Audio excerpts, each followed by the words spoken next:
On a podcast with country singer Luke Combs, Joe and Luke were debating the best fighters in the welterweight division's history when the topic of Jorge Masvidal came up as it related to the legacy of Kamaru Usman being potentially more impressive than George St. Pierre's. That alone is a take that would send quite a few people, but what came along with it really had fans saying, "Excuse me, sir?" You know, Jorge Masvidal, Tyron Woodley, I think they're better.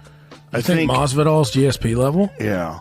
Really? Yeah. You know when you've lost Luke Combs that you're in the wrong. Look, I'm not saying it's impossible for Masvidal to beat a George St. Pierre. The guy can absolutely end a fight in a second, and I get his larger point about the sport progressing and fighters getting better, but given the issues that Masvidal had with grappling on a level that many would consider below that of GSP, it's kinda hard to argue that he'd have the advantage in that matchup or that they're on the same level. However you feel about it, the internet was just not having it.